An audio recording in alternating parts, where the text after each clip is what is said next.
extend my gratitude to them.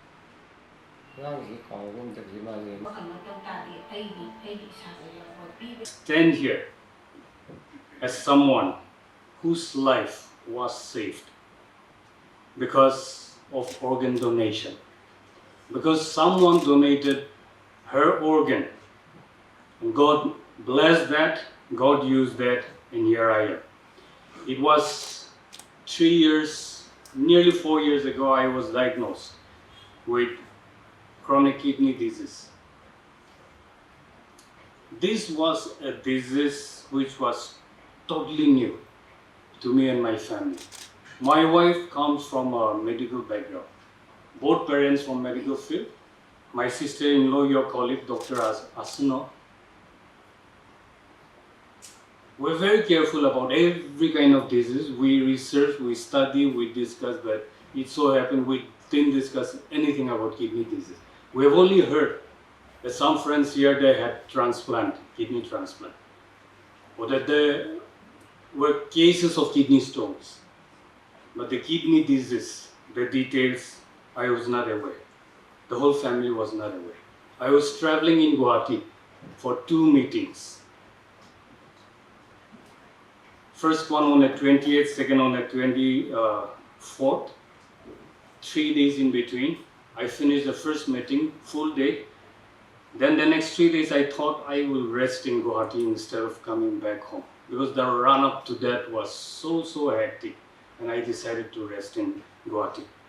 Then the next morning, it was breakfast time. I was about to order my breakfast, and then, well, why just rest for a few days? Why not go for a master health check? Then I delayed my breakfast, got my appointment, went to one hospital there. Then by 6:30 p.m., my reports were ready. The nephrologist there holding my papers, reports.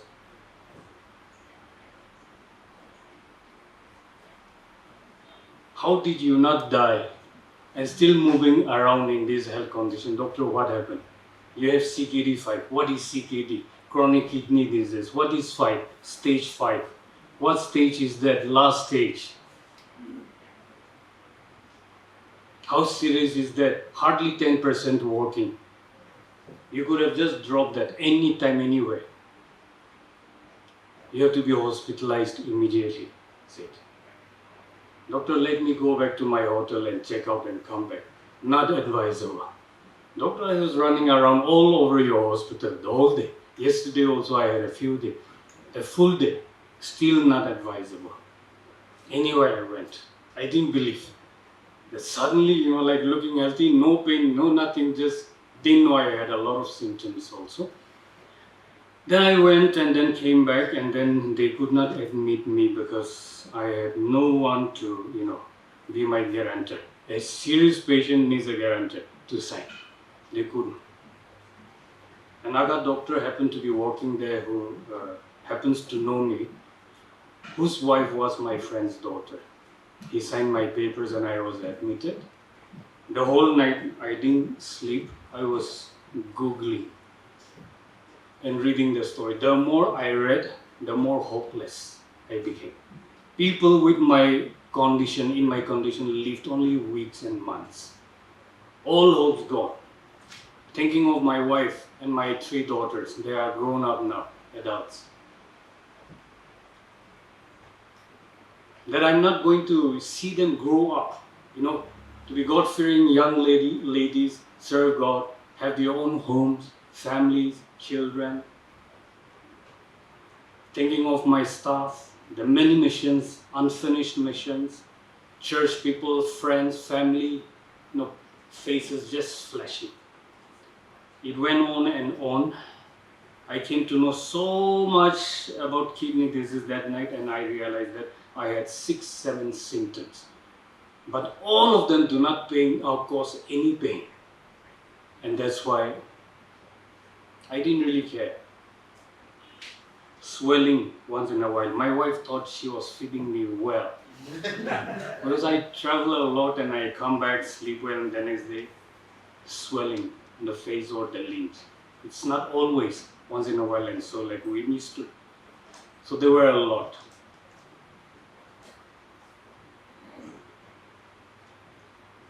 Doctor's advice was very clear that I had to go for transplant. He told me, you are at least lucky that your disease is kidney disease. There's an option for transplant. Both the donor and you, the recipient, can live full life with that. There are people born with only one kidney also. And so you can live full life. That gave me some hope. But where will I find a donor? I cannot bring myself to asking from anyone. My children, how can I ask them? My wife, how can I? Even my brother's siblings and all of them.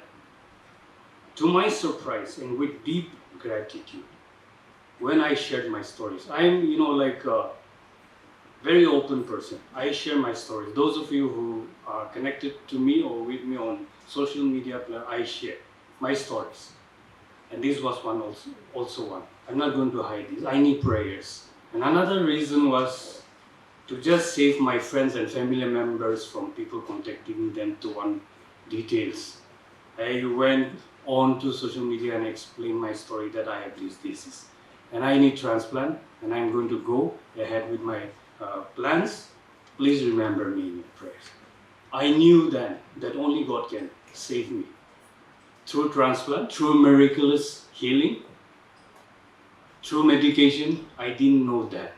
But I started hoping that God will give me a chance, a second chance, which I really, really prayed for, and many, many prayed for. To my surprise and deep gratitude, 9 people came forward to donate their kidneys.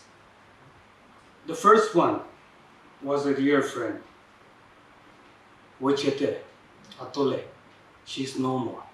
She passed away last year. My dear friend, my dear brother, you must live. We need you. If it will work, I want to donate my kidney to you.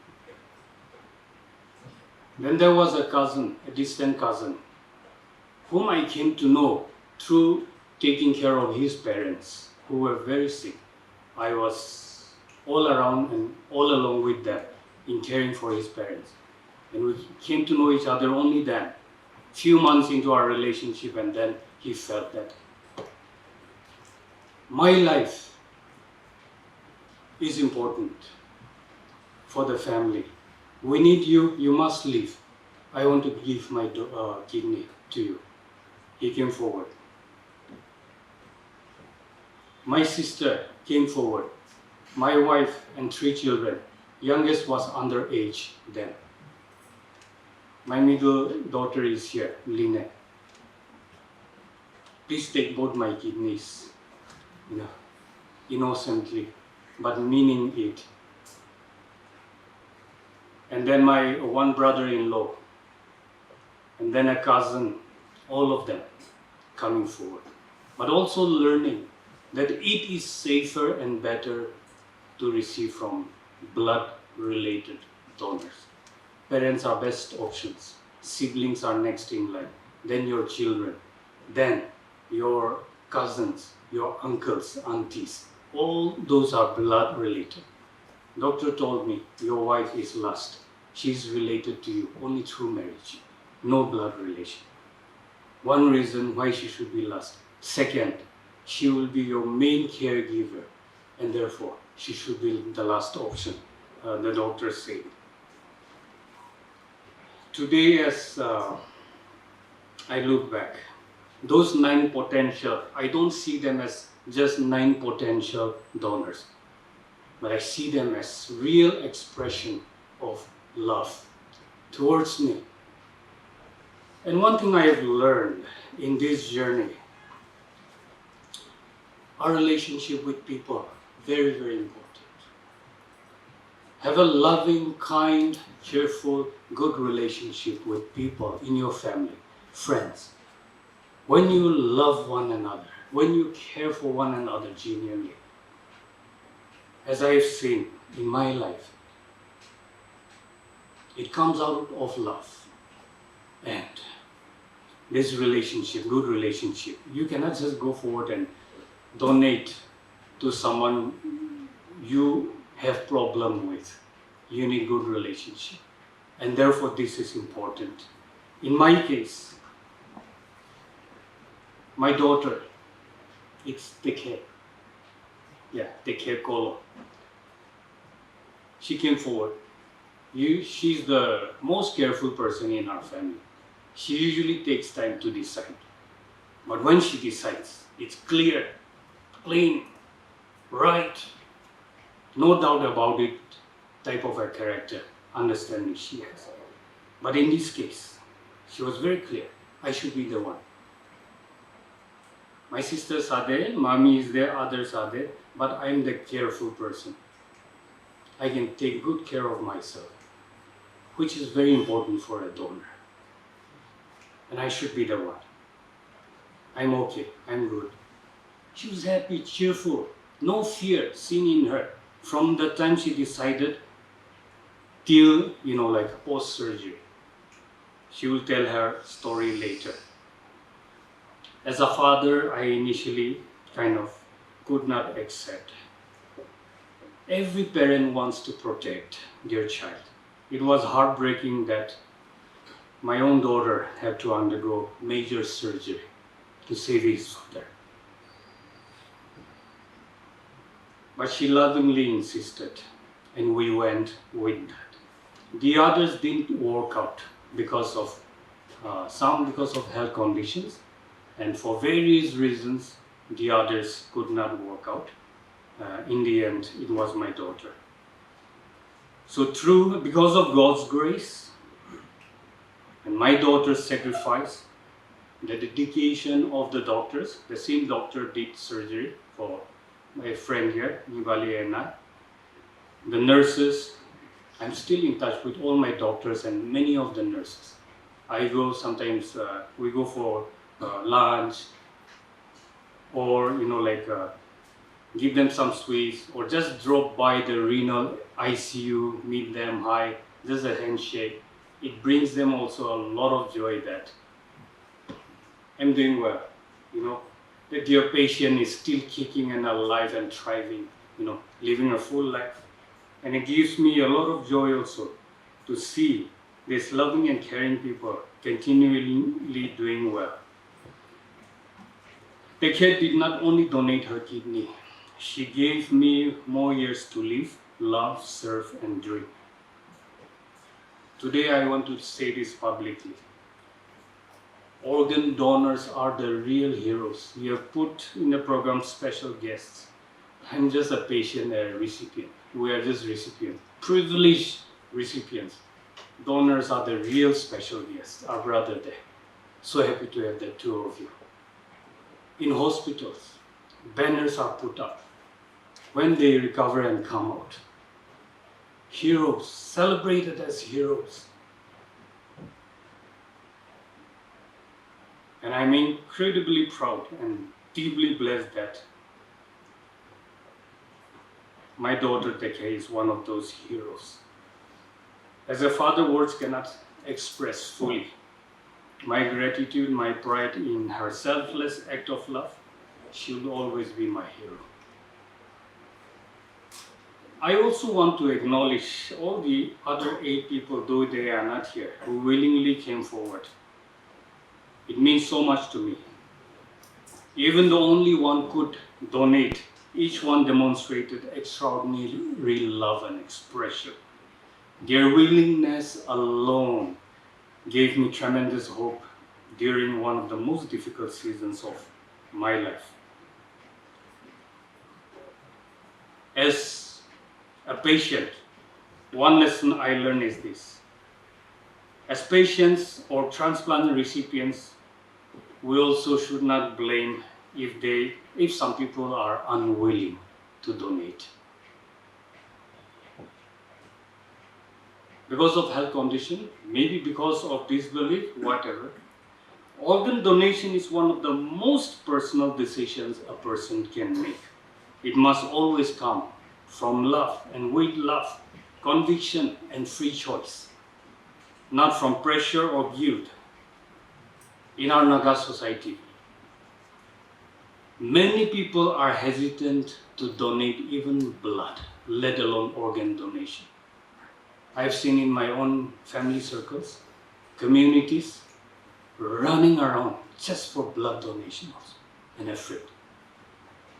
Donate a unit, then look for dog meat, local chicken, People, I've seen many, they donate and lie around there for 10, 15, 20 minutes, drink a bottle of water, relax, and then go back to work. And they come back every few months. And for us, our people, we're afraid to even donate to our own blood related, even siblings, and looking for strangers. Family not sure. The more you donate, the shorter your life becomes. Like all kinds of superstitions. This is why this program is important. We need more awareness. We need more education. We need more conversations. We need more stories. And I'm glad, including myself, that 3 of us are given the privilege to come and share stories. There's so many recipients, so many donors, but everyone may not be willing to come up and share. And for us, we will happily share. Even yesterday, I went and met a friend who is diagnosed with CKD, stage 4. Because he could not move around, I went and we spent some 2-3 hours. We discussed. Me not as a medical person, but as a patient. And in my own ways, I have come up with certain points, issues, guidelines to help fellow kidney patients who are undergoing and who are preparing to go for transplant. Documents required, what kind of tests, what kind of money is involved, who can donate, in serial number, who can be guarantors, what kind of interview we have to go through, very strict interviews we have to go through. And so I speak over the phone, I share list of points with them if we cannot meet in person, because I myself have to be careful not to be too exposed to sick people, to protect myself. And so this is a new mission, a new responsibility that God has given me, I believe. After having gone through this, being able to reach out to fellow kidney patients, I want to challenge and share with the medical fraternity here, the most important people here, starting from our principal director and my friend Nibali here from the government. Our brother here donated and gave life to your brother here, and so he is able to continue good works for the public, for the church. He and his wife Somi are very committed and generous to doing mission works and charity works. They prayerfully choose and do. That I know. And God has given him a second life because he donated. And 11 years of many more charity works and mission and ministry happened. I interacted with another person yesterday. He is living now 27 years running after receiving transplant, kidney. 27, that's the longest I've heard so far. In India, it is said that average 12 to 15 years lifespan because we are not careful. Europeans live longer because they are very, very careful after transplant. We go everywhere, slowly getting to eat almost everything. So the Naga thing in us is very, very exciting but very, very dangerous for her. I hope that in the years ahead, Nagaland will continue to strengthen kidney care and other organs, that we'll have more specialist doctors, transplant specialists, better diagnostic, dialysis, transplant and post-transplant care facilities, dedicated renal ICUs. You cannot put us renal patient in the regular ICUs. We will die there from infection. from what we were taught in the hospital where we were treated. If the government is willing, and if we have dedicated ones, I'm sure we can do much better than the mainland multi-specialty hospitals also, because we have extra. We have love, more love. We love people and we fear God. Even if they love people, they love their patients, they are so specialized, the fear of this business thing, comes in every now and then. We are just another patient. We're just another life. It doesn't really matter to most of them. We need the kind of money that every patient and family is spending, traveling outside for consultation. Even medicines are very, very expensive.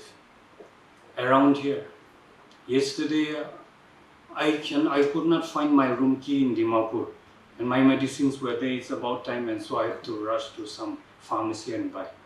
And the kind of money that I have to pay, even though it was just for some doses, thousands difference in the price.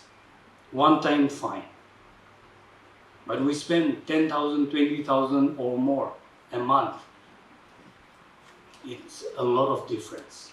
We hope that the government will come up with more facilities and what is required, not just for kidney patients, but many other. Better education and support for caregivers. Many of you ask only about me, those who know me also, how are you keeping up? Very few will ask about my daughter, and hardly anyone will ask about my caregivers. After going through this sickness, I have realized that caregivers are extremely important. The health, well-being of the caregiver. We just lie and receive medication, eat, drink, rest, and recover. Caregivers, sleepless nights, day in and out. I was there in Delhi for 8 months. A few people asked the donor, and so this is important. Caregivers who are here, patients who are here, families who are here, do not neglect the caregivers. This is important. Their well-being is important for our recovery. And so, to the public, learn about organ donation, discuss it with your family. Don't allow myths, superstitions, fear to come your way, especially in your decisions. To patients, never lose hope, and families who are affected with dreaded diseases, including CKD, our kind of diseases. Build relationship, accept help with gratitude. Don't blame others if they cannot donate. It's their life. We can only be grateful and be prayerful and hope.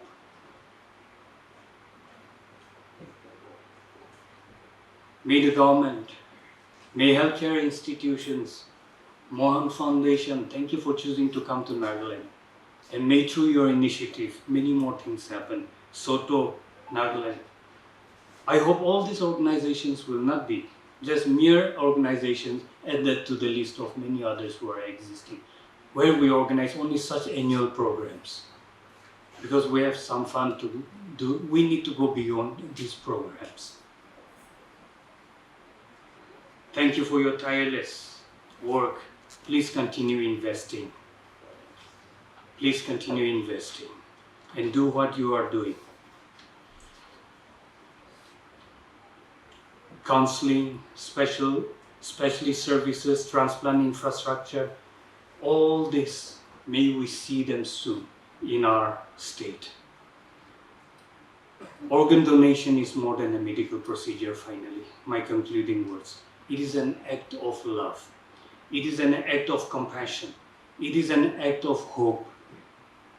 My daughter gave me one of her kidneys, but what she truly gave me was another chance to be a husband, another chance to be a father, another chance to continue serving God and society. Every time I find myself doing a good job after my transplant, God saved me so that I can do this. Touch this brother's soul, life. In my story, if my story encourages one person, or at least one or two, to become an organ donor, or inspire one family to say yes to the gift of life, then sharing this journey today with all of you have been worthwhile. Thank you, and may God bless every donor, every recipient, every healthcare giver, every healthcare professional, every family that chooses to give the priceless gift of life. Hello everyone, my name is NHAK and I am a living kidney donor. 4 years ago, at the age of 20, while I was still in college, I had the privilege of donating one of my kidneys to my father. My father was diagnosed with end-stage chronic kidney disease, and when we learned that the transplant was his only option, we knew that we couldn't afford to waste any more time.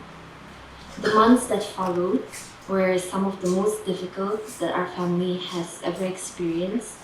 We were constantly moving between hospital visits and tests, paperwork, and endless waiting.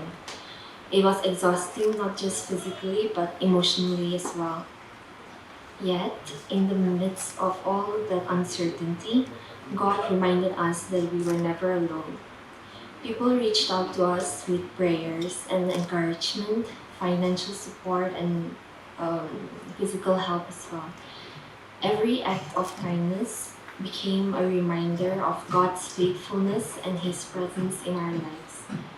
I have two younger sisters, and all three of us were willing to donate our kidneys, like my father said. And as the oldest, I felt a deep conviction that if I was a match, it had to be me. And like my father mentioned, I have never been someone who embraces uncertainty. I like having a plan and I don't cope well with sudden changes. And I tend to worry about things a lot. But when I made the decision to donate one of my kidneys, instead of fear, I experienced a peace that I cannot fully explain even now. I chose to trust God and to trust the doctors rather than let the fear take over me. And that peace gave me the courage to move forward. Our journey as a family and as an individual has been filled with frustration and loss, tears, and many difficult moments, but it has also become one of the greatest testimonies of God's mercy, love, and grace in our lives. This transplant has taught me that healing is not only physical, it is also emotional and spiritual and relational. It changed the way that I see life, and it taught me to value my health and to cherish the people around me. And also to never take another day for granted or to take one another for granted. Less than 2 months after the transplant, I recovered well and returned to college. I was able to finish my bachelor's degree also without any major challenges. And looking back, I can only thank God for carrying me through every step. No one goes through a transplant journey alone. And my mother cared for both my father and me before, during, and after the surgery with incredible love and selflessness. She was our strength during the hardest seasons of our lives, along with all our other family members and those who wished us well. And our family, friends, and church stood beside us physically, emotionally, and spiritually, and their love carried us through days we felt like we had nothing left to give. And today, I stand before all of you as a living testimony that organ donation is truly the gift of life. And choosing to donate my organ to my father has been one of the greatest blessings in my life. It allowed me to not only help save my father's life, but also to experience God's love in ways that I could never imagine. We should not be afraid of doing good. the love and the mercy and the blessings that we receive from God pours into our lives, and it is meant to overflow into the lives of others. And so I am deeply grateful for the opportunity to share my story on this Indian Organ Donation Day. And it is my prayer that everyone here today lives encouraged to live with compassion, and to value the gift of life, and wherever possible, to become a blessing in someone else's life. So, a summary or a gist of the story of my father and I would be that we not only share kidneys, but we also share birthdays. So we go around sharing the story of the what we call it, the December 23rd story. So we share birthdays and we share kidneys and we share the love that we have given to one another and also received from others. And it is our prayer that we also will continue to encourage those around us, just like we have been encouraged from the stories and the testimonies that we've heard, and from all the people who have also been a blessing to us. Yeah. So thank you and God bless you. Stories of hope, gifts of life, promoting organ donation in Nagaland reminds us that behind every transplant is a powerful story of courage, compassion, and human generosity. Organ donation is one of the noblest acts of humanity, where one person's decision has the potential to transform and save multiple lives. As we all know, one organ donation saves 8 people's life. Today we have heard inspiring testimonials and stories from the organ donors and the transplant recipients. Their experience reminds us that organ transplantation is not merely a medical procedure or a surgical procedure. It is a second chance of life, a renewed hope for families, and a powerful example of how compassion can change lives. We also take the opportunity to honor the organ donors and the transplant recipients among us whose stories serves as a very powerful reminders of the profound impact that the organ donation can have on individuals, on the families, on the communities. The stories which we have heard today reminds us that every donor has the power to become a gift of life for someone in need. As already mentioned earlier by the earlier speakers also, in India we have a huge burden of these kidney diseases, and for these thousands of patients continue to wait for their life-saving organ transplant. According to statistics, India alone has a waiting list period of 90,000.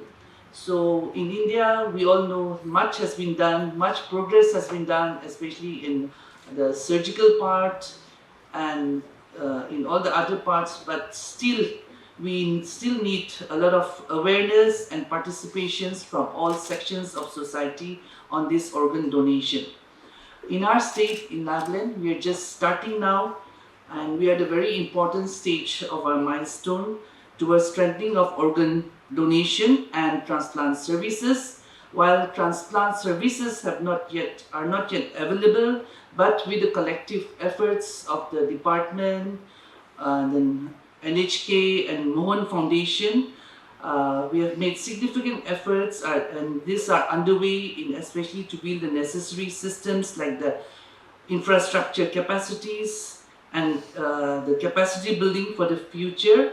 And I'm also pleased to say that Naga Hospital Authority Kohima has already initiated the process for the required registration and licensing to start it as an organ transplant services.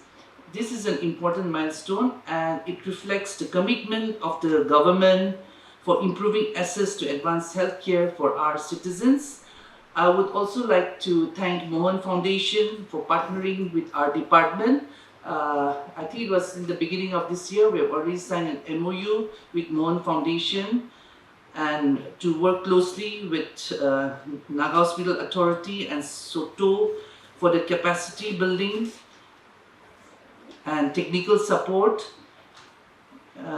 especially for human resources for the organ donation and transplantation in the state.